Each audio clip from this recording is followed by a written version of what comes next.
Hello, this is Julia M. Spencer. Thank you so much again for listening to my brand new show where we explore anything and everything to do with real estate. Real Estate Real Talk with Julia M. Spencer. I am a brand new hostess here on this awesome radio station at WRUULP, Savannah, Georgia, 107.5 FM.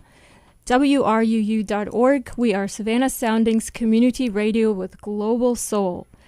So thank you so much again for listening. If you had a chance to listen to last week's show, which runs right at this time as well, if you didn't have a chance to listen to it last week, you can go to the website, WRUU.org, and listen to the show there. And I'm very blessed again to be given some airtime on this radio station, this community-ran radio station. And this show, we're going to focus on anything and everything related to landscaping and how it affects your real estate. And I'm very fortunate today to have a very awesome guest here in the studio with me who has some experience in this area. His name is Patrick Johnson, and he has 2 part-time, full-time jobs. He's a very awesome friend of mine, and we have actually met each other because he was a frequent guest at one of my vacation rentals here in town. He comes and visits from up north. He's one of those Yankees, I guess. And he comes and visits every once in a while to visit his son and stays in one of my vacation rentals. But with time, we've gotten to talk about real estate because that's actually my most favorite topic, as always. And we want to talk a little bit about what he does and if he can enlighten us a little bit about the world of landscaping and how it relates to real estate. So Patrick, welcome to the station. Wow, that's quite the intro, Julia. Thank you. Yeah, nice to see you. I practice it. I come from a family of 5 boys. My mom and dad grew up in rural Nebraska. My dad was a farmer. So we were really tight on budgets wherever we lived, but my mom and dad always had pride in the places they lived. And a lot of that had to do with the aesthetics of the home we lived in. I've been a tenant and a landlord, and thanks to the teachings of my mom and dad, I learned how to leave things better than the way I found them, especially if I was a renter, and to try to make things look as nice as possible for people who are staying in my homes. I have 2 full-time part-time jobs, or 2 part-time full-time jobs. I'm an actor, for one, based out of New York.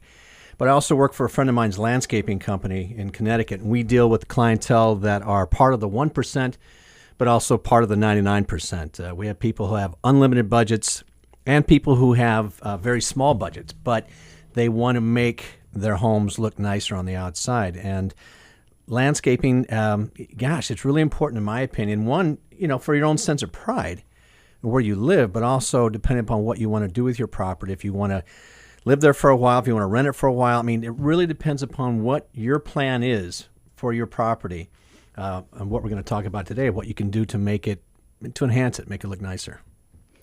Well, that's very awesome introduction. And I actually wanted to ask you this a long time. What exactly do you do when you work? You kind of mentioned that you were a manager, but I've seen you run around sometimes when you come here on the weekends, and you're supposed to be, doing fun stuff on the weekends, but you're stressing out a lot. So tell me a little bit about your projects and some of the customers that you do have. And I would like to know about the ones that have no budget limitations and the ones that have a small budget, which we probably fall somewhere in between for the most of the listeners of this show. Well, the people with no budget will hire us.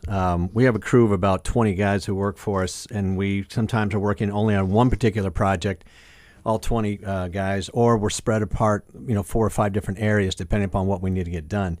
The unlimited budgets, we had a client who just last spring, 4 years ago, we planted a bunch of hornbeam in her property, and she hired a new landscape architect, and the new landscape architect said, I don't like those hornbeam, let's get rid of them. So they called us and said, if you'll come and take them, you can have them. Those things are worth about $400 a piece, and they just said, take them. What we are did. They? Oh, what is They're that? hornbeam. It's a form of plant that grows upward. It's a tree, actually, but it acts as a hedging. People put them around their yards. People put them around their pools, things like that, to add privacy. They obviously drop their leaves in the fall and are bare in the winter, but then they come back again in the spring, and they grow about a foot, maybe a foot a year. They'll get to a point where you have to keep them trimmed regularly, but that's some of the clientele we have. The do-it-yourselfers, and this is where I learned a lot from my mom and dad. You're going to save a lot of money doing it yourself because it can run you anywhere from $25, $30 to $50 an hour to hire a landscaper, because they're putting their time in to go get the material and to come and do all the planting and whatnot. So if you're on a limited budget, you gotta do some. You gotta educate yourself. You gotta find out first of all what is indigenous to your area, what will grow here. And don't just go to a nursery, buy a plant, dig a hole, and put it in the ground. I mean, there's a lot more to it than that. You want to understand, especially if you're in the out in the suburbs, what kind of animals are out there. Are they going to eat certain plants or flowers that you buy? So again, you got to research a little bit, find out if you want to spend time maintaining these things, if you want to have low maintenance.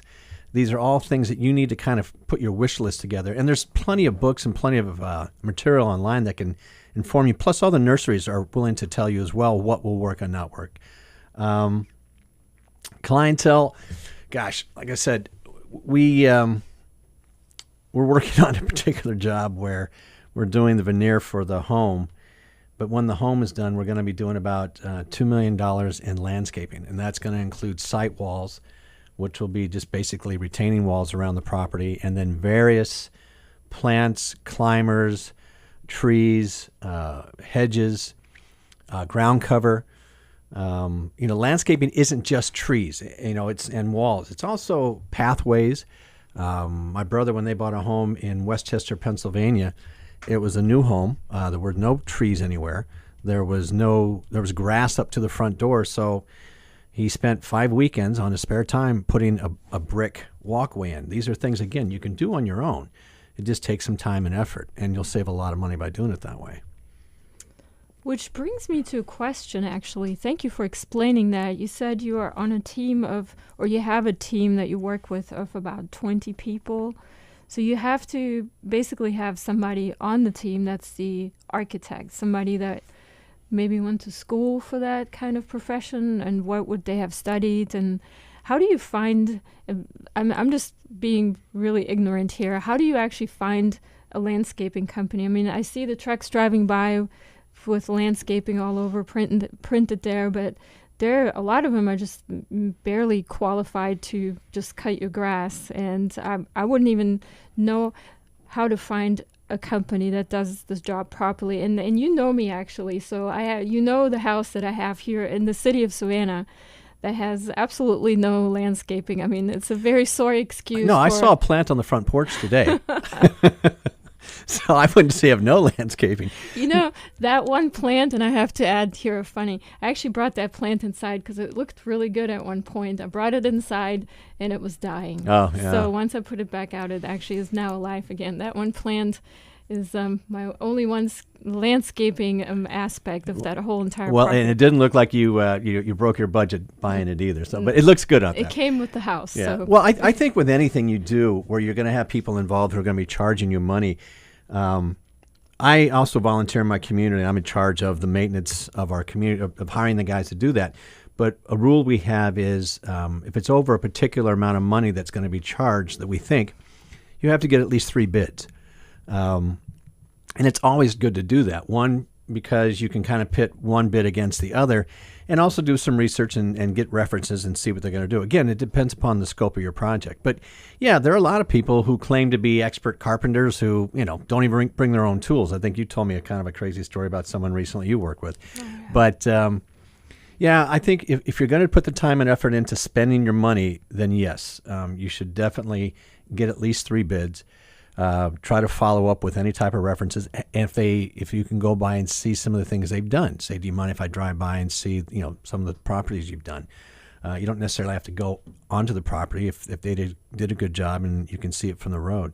But yeah, that's something that, and then the other question you had about someone being on site, we work with we actually work with a few landscape architects, and we have to spec out what we think it's going to cost in materials and time to do particular jobs.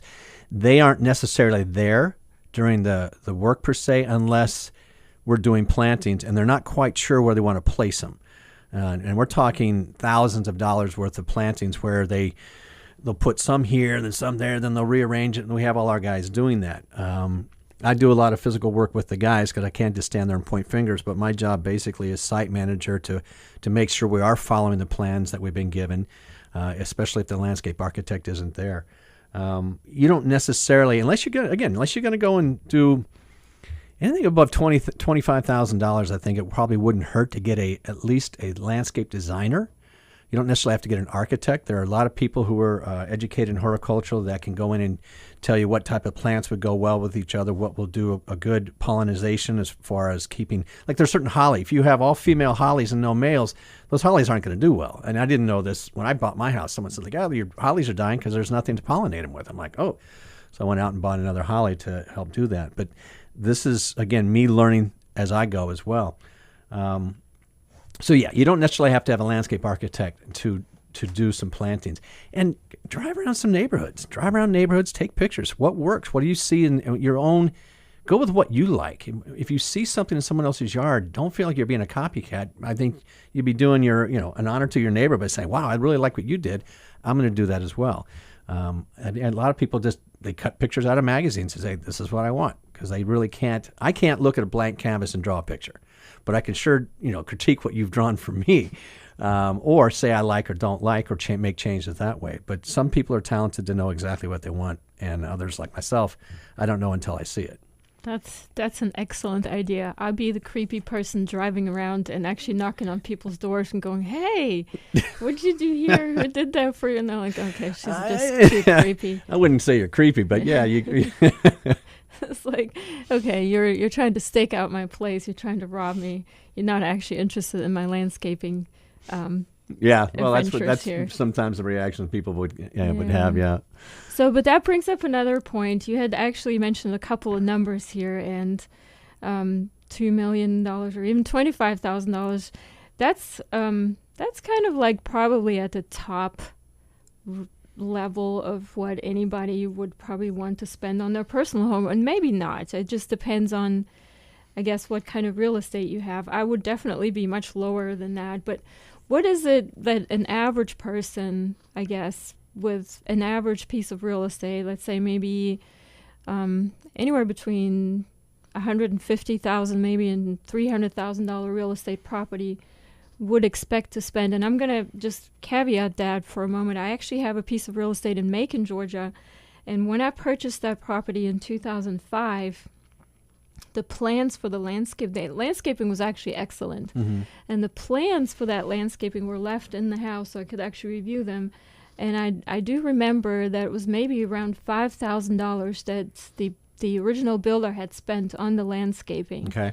But the cool thing about that was it actually looked really nice, and it looked like it all fit together really well, and we had, certain bushes, I guess, jasmines or something that were blooming at a certain time of the year that smelled really good, which was really, really nice when you walked out on the porch, and it just smelled wonderful.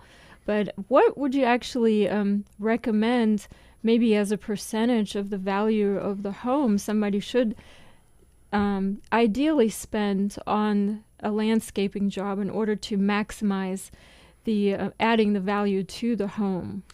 It's kind of a difficult question. No, but we have a client that we just did a job for. She has a beautiful home. It's got a beautiful piece of property on about 3 acres. But you drive up to the house and there's the house.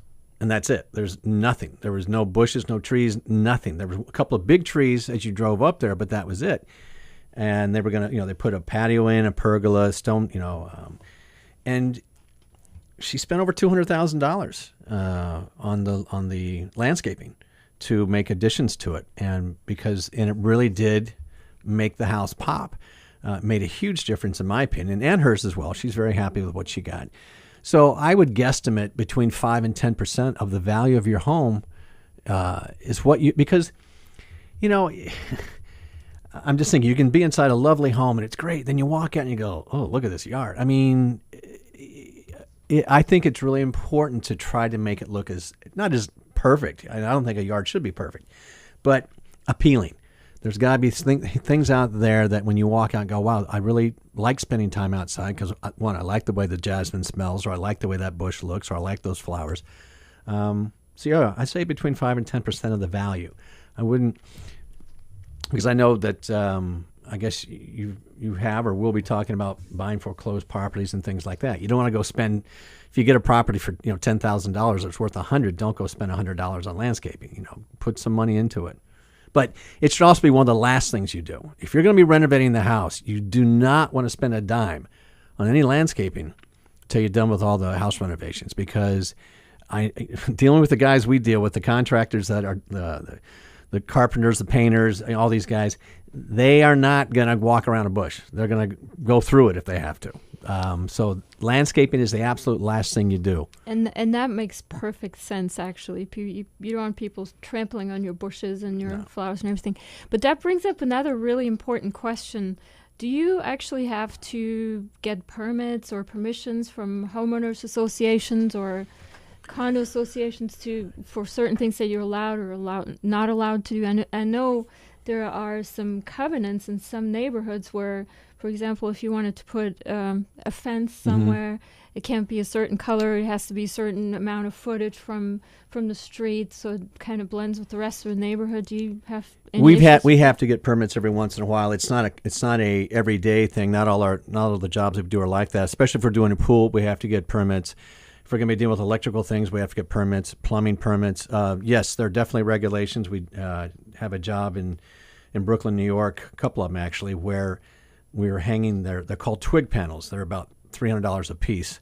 They're actually twigs that are bent, interlaced with each other. There's only a couple of screws holding the whole thing together. It's about the size of a piece of plywood. But I was concerned about how high the fence had to be, and the landscape architect informed me that in Brooklyn, you can't be any higher than 6 feet. So we made sure that they didn't go any higher than 6 feet as far as up.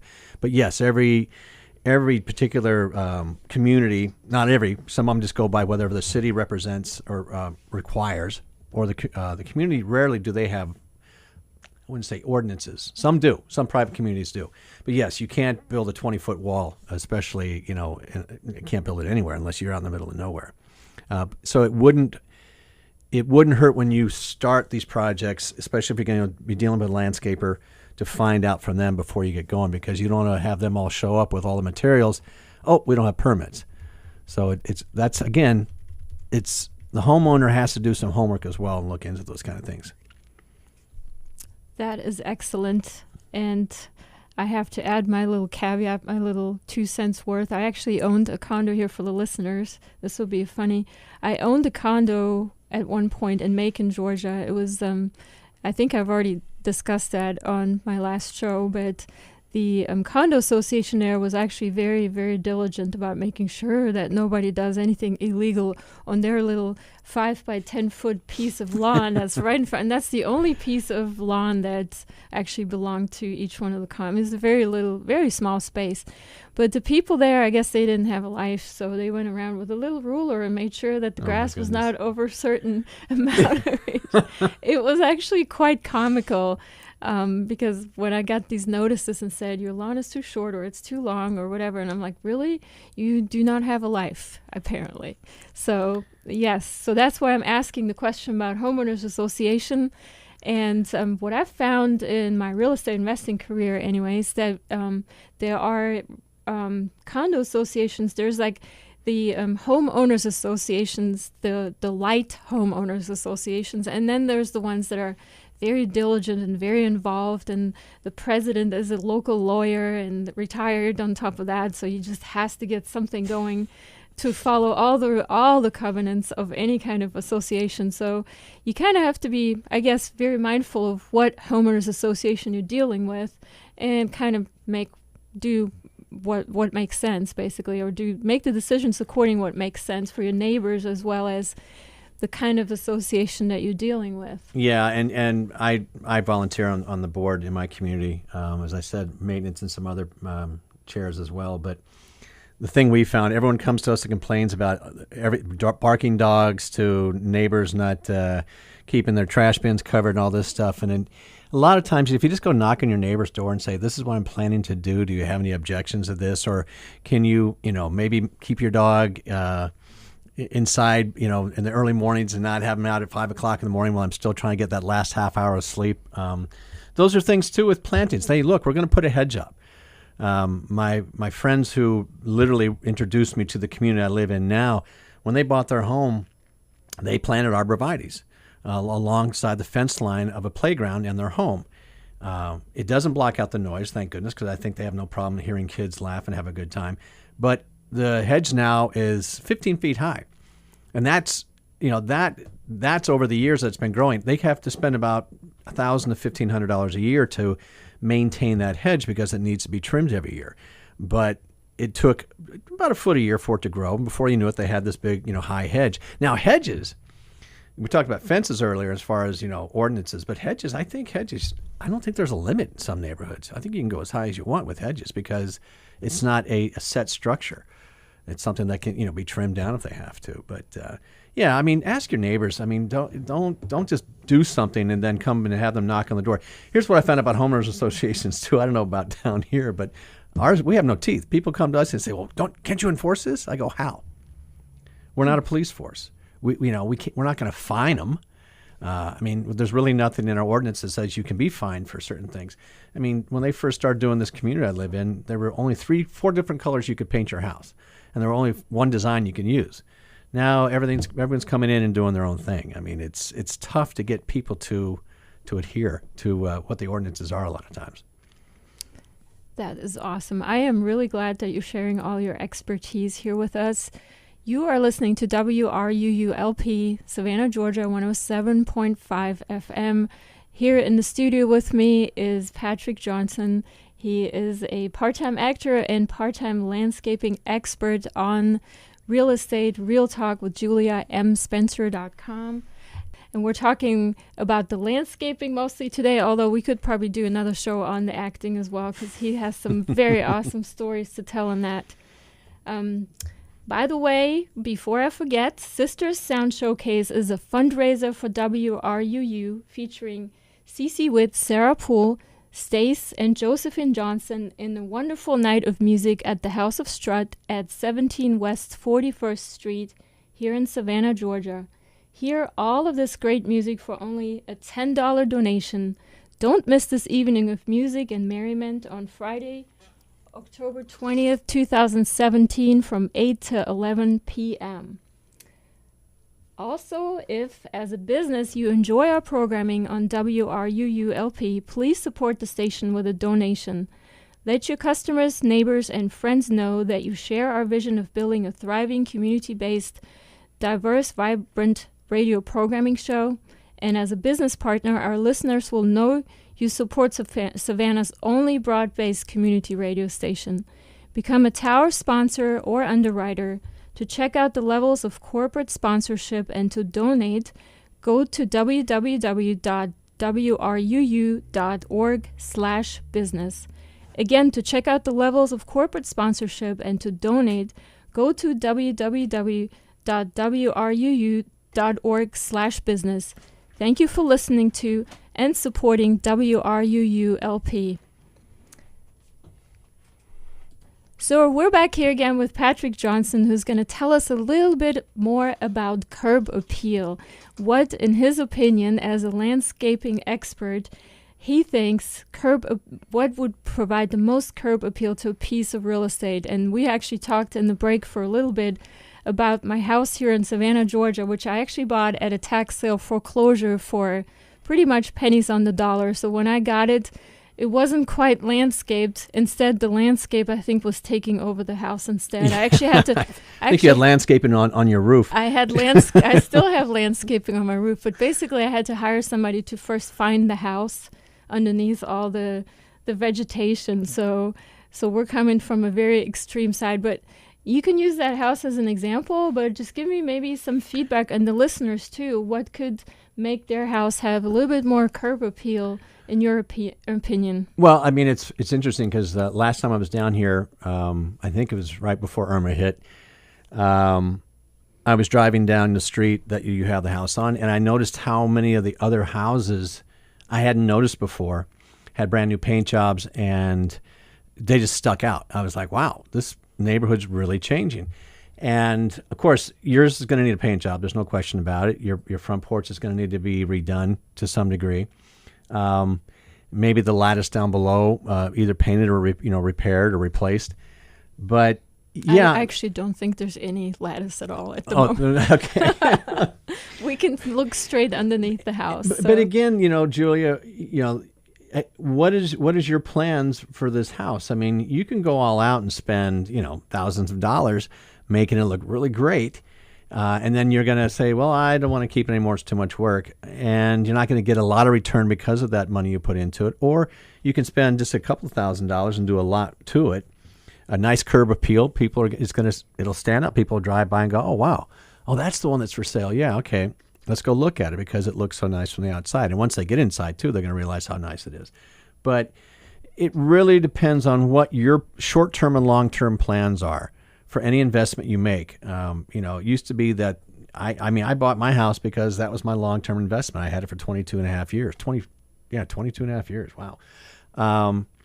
But I worked on it as my parents did on the houses we had all the time because it was my investment. It was my future savings. It was my future, my piggy bank to go and get something else later when I sold that house. So you need to decide what you want to do with this, and then kind of, if it's going to be long-term, I'd say, yeah, spend the money. Get out there and make it look nice. But again, not too crazy maintenance. You don't want to put something in that's going to require weekly maintenance. Not even water. You don't have to water something weekly unless it really requires that and you really want to have it. I think you have enough rainfall here in Savannah that you can get by pretty much with not having to irrigate too much. That's really good information. And now that you mention it, I'm not even quite sure what I'm going to do with the house. I think at the moment we're going to let the market decide, sort of. Because the area is kind of the transitional area that you mentioned. Some of the houses are getting fixed up. New people are moving in. It's close to some of the SCAD lecture halls there. The neighborhood is sort of in a transition. And a nice transition for that. And like I said earlier, you don't have to drive. You can walk down your streets. Walk down some of the streets and see what other people are doing, and kind of just, if you kind of keep in scope with what they're doing and what works, there, you'll get your ideas from them. But you sure as heck don't want to come in and put something so unique and different from everybody else that it stands out, maybe not necessarily in a great way. So actually, one of my contractors that has done a lot of the work on the inside of that house, and we're just using this house as an example because it's actually in Savannah, had told me that because I don't live in that house full time, I kind of just use it whenever I have students stay there for a month or two, that I should probably just leave the outside alone, kind of clean it up and make sure there's no notices from the city saying, hey, clean this stuff up or else we're going to find you. Just kind of leave it the way it is because it doesn't look very good from outside, which deters people from breaking in. It's actually good advice, and I've utilized that as my excuse not to do any landscaping. But I think it's probably time to do some of the things that would make it more appealing. So what would you recommend for that particular house I could do fairly cheaply? I mean, I don't want to go spend thousands of dollars, or maybe $1,000 or $2,000, which is probably what most of the listeners can afford to do to their home, any home. And what would be one of the very first things at the top of the list that somebody should look at? Somebody told me actually one time to paint their front door red, which I don't even know how that's some psychological thing where people say if you paint your front door red, you'll have better curb appeal. But I don't know anything about that. No, I don't need. Well, when it comes to colors and stuff, listen, and this is what we found, especially in the high-end people as well, having money doesn't necessarily mean you have taste. We've done some work for people who have spent hundreds of thousands of dollars, and we look at it and we just shake our heads and why would they want this? But we're not the one buying it. They want it, then they want it there in that particular location. I'm not particularly a fan of red doors, but green looks good, blue looks good, white looks good. And it's funny you said that about it. You don't want to have too much curb appeal because it does deter curiosity seekers, like I wonder who lives there, looking through the windows, what can I get? So again, Julia, if it's something that you're going to eventually want to sell, then that's when about the time I would start putting the money into your landscaping. But for now, if the people who are living there aren't complaining about it, I wouldn't worry about it. I mean, it all comes down to the individual taste of the people who are the property owners. I mean, what do you plan on doing this? My house, when I first bought it, was a weekend house. Unfortunately, my wife went out and found a horticulturalist, a garden design expert. We planted all these things. We didn't have a sprinkler system, and I spent Saturday morning and Sunday afternoon Saturday morning when I got there, or Friday afternoon when I got there, watering all our plantings. And then Sunday before we left, making sure they were still watered because we were going to be gone for 5 days. And if there's no rain coming, I want to make sure these things are going to stay healthy. So be careful what you wish for or ask for, because the maintenance sometimes is more of a pain than the actual putting in. And again, that comes down to talking to your local nurseries, walking around the neighborhood, seeing what type of plantings you like that are appealing to you. Just grab a leaf. Sneak up and grab a leaf off of somebody's bush and take it to a nursery and say, "What is this? I want some of these." Or ask them, and like I said, they'll be able to advise you as what is low maintenance and what looks good. But for yours, I'd leave it for now. Yeah, I would maybe shore up the porch a bit so it doesn't collapse. Yes, I do know about the porch. It's kind of sorry, I don't mean to laugh. No, please do, because that is my ugly duckling. I would say it's the black sheep of the few houses that I have. Yeah, but if you stay inside the house, you don't have to worry about it. Exactly. It's the beauty inside that we're always talking about, not the outside. Exactly. So, I guess some of the basic things that would be kind of cheap to do is make sure there's a green area, maybe, where instead of just dirt, and maybe a couple bushes that cover up, maybe well, the front of a building, if you have lattice or stuff, if you don't have a particular attractive base to your house, some small hedges in the front there, that works really well. Again, but if you have pets, dogs like peeing on bushes, and they don't necessarily hold up well when they get hit by the neighborhood dogs and things. So don't make them too appealing for the animals as well. That's great advice. So I guess I can just... And also, I'm sorry, I didn't mean to interrupt, No.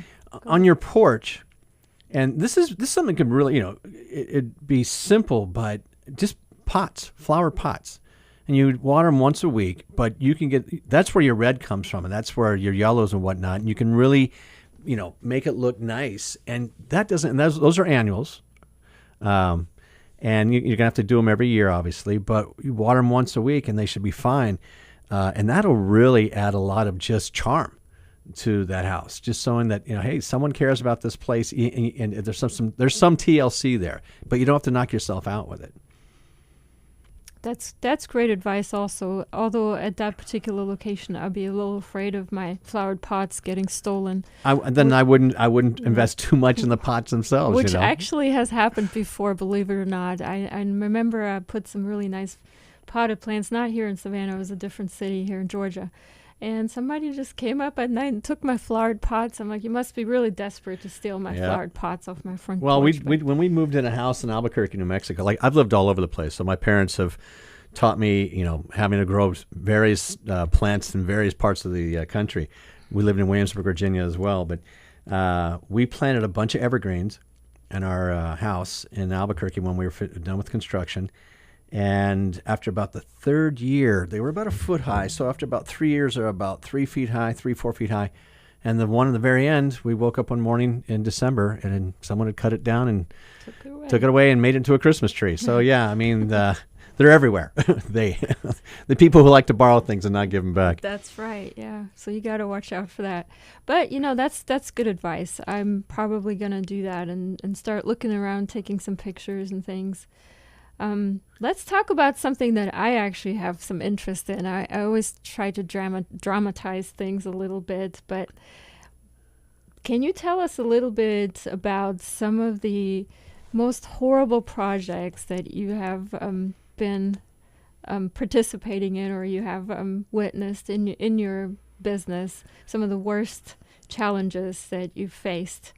Well, like I said, I have a crew of 20 guys. So if I run into a problem, between one of the 20 of us, we can figure it out. The ones the most horrific for me have been my own projects. When I start something, I'm going to do like a drainage thing, from one gutter around the L of my house and then down the hill, and I run into rocks, and I run into Connecticut especially, we grow rocks there, and I can't get the water to flow down. And now what do? And I can't go, rent a jackhammer. But, I'm like, I don't know, how am I going to use this jackhammer? I've never, at the time I wasn't that savvy on those things, so.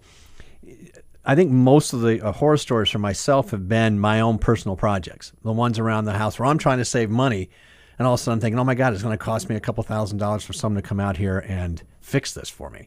And that was always my biggest fear, doing things on my own. That's why it doesn't hurt to get an estimate for something, to get someone to say, hey, look, and then tell them, be honest with this is my budget. What can I get for X amount of dollars? We have a lot of people come to us and say, look, this is all I can spend. And we say, okay, you know what? Take something away from here and add something here. You give and take. Now, do you actually have to pay for an estimate? No. If you're paying for an estimate, no. We want your business. We'll come out. We'll talk to you. We'll give you advice. We'll even now, if we're going to design it, that's a flat fee, and. Because we're going to do renderings and whatnot. We're going to, so you can actually see it on paper and everything. But if you just come and we'll give you our advice. We'll tell you, hey, look, this is what we think you should put here, there. You might want to take those out. We take a lot of things out. We put a lot of things in, but we take a lot of stuff out too. Especially rhododendrons that have gotten really long and leggy. They have a nice flower, once a year. But if they get to the point where they're just, not a nice tight bush anymore, it's not worth having. It's worth getting rid of them and starting over again. So the way I would go about finding a good landscaping company, just from what you said before, was to ask neighbors and ask for referrals. But also, do you think going to just the Yellow Pages is a good idea, or is there maybe another website where landscaping companies, or really any contracting companies for that matter, are rated, that might be a better place or source to go to? And I'm going to say this because a lot of times what I have done in the past, which has bit me in my behind, actually, unfortunately, is I've gone to Craigslist a lot to find anybody to do anything. And 90% of the people I find are, without transportation, maybe legal, maybe not. Questionable characters that I wouldn't want anywhere around me without another person there, just to make sure I stay safe. So is there a good source where somebody could go to find a landscaping company, let's say if they can't find somebody from the neighbors, or get a good recommendation? Well, here's the thing. Find them the way you can, and then check with the Better Business Bureau. It never hurts to run it by them. You don't necessarily have to be licensed per se to do landscaping, unless you're going to be dealing with chemicals of any kind, like pesticides and whatnot, because that you have to be licensed. You have to be a licensed applicator in order to do that. But when it comes to just general maintenance and plantings and things, and if you're not going to be doing any electrical, like wiring for plants, even plumbing, you don't necessarily have to be licensed unless you're going to be dealing with, again, the pump and the electricity and all that. Then yes, there are some license required in that. It varies from city to city, but I've never used, well, no, I shouldn't say I've never used Craigslist. I went on Craigslist and got something one time, but we don't advertise.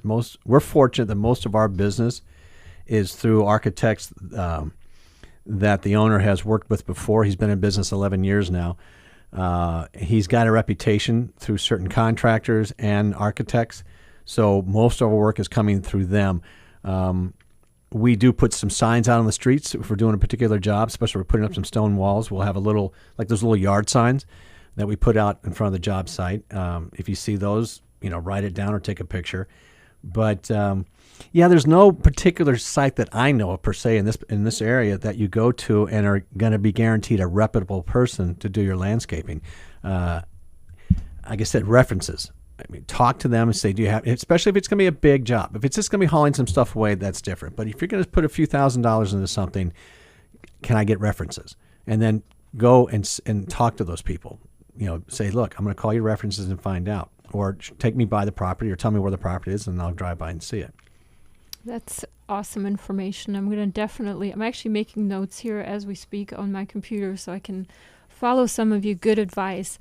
And this is Julia M. Spencer. You're listening to Real Estate Real Talk on WRUU-LP. We're talking to Patrick Johnson, a landscaping expert who's answering some of my very poignant questions here on some of my real estate projects, and hopefully we're able to answer some of your questions as well. At this time, I just wanted to tell you, if you have any additional questions about this topic, please do not hesitate to send me an email. My email address is really easy to remember, realestate@juliamspencer.com. Don't forget the middle initial M, it stands for money. I always say that. Actually, it doesn't stand for money, but that's how you can remember it. So send me any of your questions. I want to make my shows most interactive, if possible. Send me your questions. I'll address them in my future shows. And I wanted to just scoop back a little bit on something you said earlier, Patrick, about running into problems and challenges during these landscaping projects, such as the rocks that you run into if you're trying to dig, and all of a sudden there's like this bedrock that is just hard to get to, and you have to get special equipment. I have this house in Macon that I was already mentioned a couple of times. I actually still own it. But what has happened there, this is actually the one where the landscaping was done prior to me purchasing it. It's the most landscaped house that I own. It actually had some professional landscaping done to it before I purchased it.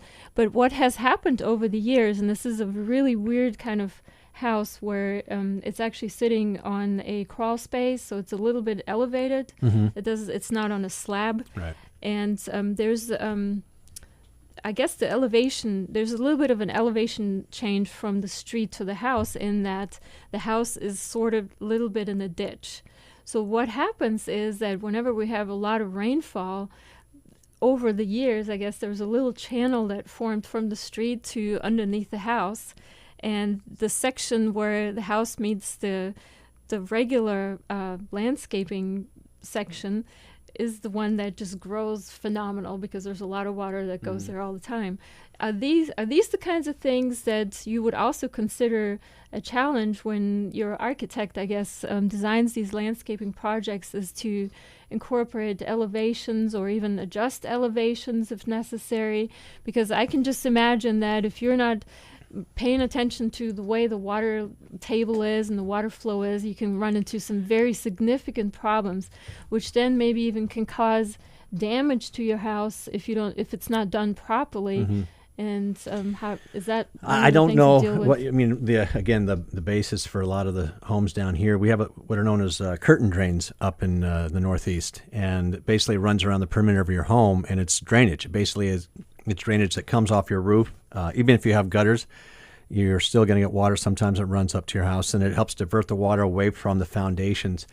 But I can't tell you how many times we have gone in and spent 4 or 5 days on a particular project, and 2 days later we get one of these torrential rainfalls in the Northeast, which sometimes can last even only a day. And I'm not to compare what you guys get down here, inches at a time. But yeah, we get it once in a while up there, and we've had erosion that just pretty much washed away 30% of what we just put down, especially if it's mulch, topsoil, grass. We have these mats we put out, especially on hills, that are straw interwoven into these nylon mesh, and it helps prevent the grass seed from eroding for about 4 or 5 weeks, and then we can roll them back up and use them again later if we want to. But yes, that is excavation is a big part of, especially on a big project. You don't want things flowing up to and against your house. It's okay to utilize the rainfall from the gutters, and if if it's not in an area that gets too much, even get barrels if you want to go that far and get rain barrels and catch the water and use that later. I live on a lake in Connecticut. I can use the water from the lake if I want to. I try not to. I try not to fertilize my yard. I try not to use pesticides in my yard. I do a lot of my weeding by hand. I don't like putting applications down. That's just me. I can't talk a client out of doing that. I just tell them what I've done, and they say, well, that's too much work. And I said, I understand, but this is the way I feel about the environment. I don't like, if I can help it, adding to the determinant of our environment. I like to keep it good for my son who's coming up. So yes, you've got to understand your property. Just don't. What's the rule of thumb when you buy a house? Live in it for at least 6 months, maybe a year before you make any renovations, because you got to get to know the personality of the house. Well, you got to get to know the personality of the yard as well. Go out and spend time. Don't just look at it. Walk around it. Start doing something. Pull some weeds here and there and kind of get to know the yard. And then you'll educate yourself as to what you feel your gut is telling you would be best for your yard. So I think it's a great way to get to know your houses by just pulling some weeds and walking around. I definitely agree with that. I absolutely have no green thumb whatsoever. I have to rely on experts such as yourself to help me out in that respect, and several other people that we know. But I'm glad that you enlightened us here, the listeners, as well as myself, on how to give your home a little bit more of a curb appeal, especially if you want to sell it or even for personal pride. But why don't you just summarize some of the things that you think are most important for somebody to remember for somebody who owns real estate and wants to do some sort of landscaping project on their home to make it. Well, you use the word curb appeal again, and that to me is the main thing. It's curb appeal for yourself, but curb appeal for your neighbors. You take pride in your home, therefore you take pride in your neighborhood. I mean, you take care of your home. It means you tell your neighbors, I care about my home, but I also care about my neighborhood. And that, depends upon you. If you want to be a recluse and not get to know your neighbors, then, don't worry about doing anything outside and just stay inside the whole time. But if you're going to be outside and enjoying this beautiful Savannah weather, yeah, make it look nice outside. And just, like I said, stick to basics. Don't go crazy. Start simple. And you don't need to do it all at once either. You don't need to plant everything at once. We have some clients who can afford to do that, and good for them. But for me, I put a little here, a little there, and you start with sections. Don't just try to do one big area.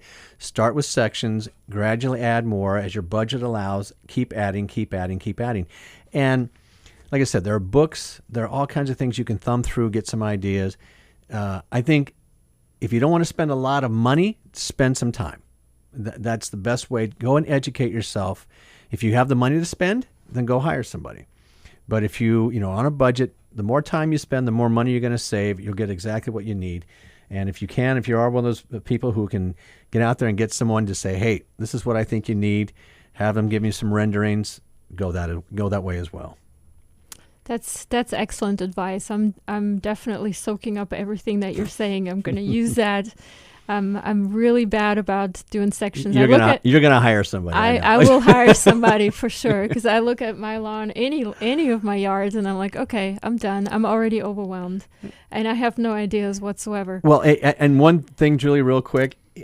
Educate yourself in this sense. Know what you have in your yard. If you're looking at a bush every day or a tree every day and you've lived there for 4 years and you have no idea what it is. I have no idea. Okay, well. Definitely. I'll be the one picking up the leaves and showing them to the nursery. That'll be me. Okay, or take a picture. Exactly. So, yeah. So if you're listeners out there anywhere near me and you don't have a great guy like Patrick Johnson here giving you awesome advice, go ahead and do that. You can go to a local library and just pick up some landscaping books. There's actually ones that are specifically for the southern climate, and it'll give you all kinds of really cool information. But also, please do not hesitate to send me questions. I have actually a direct line to Patrick here and can ask him whenever I wish any kind of additional landscaping questions that you have. Send me an email, realestate@juliamspencer.com. And thank you for listening for WRUU LP Savannah, Georgia, 107.5 FM, WRUU.org. We are Savannah Soundings Community Radio with Global Soul. And thank you so much, Patrick, for being in the studio today and enlightening us about the big world of landscaping.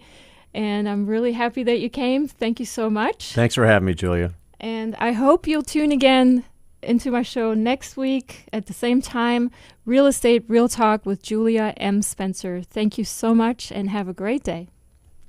For your free guide to real estate investing, visit juliamspencer.com.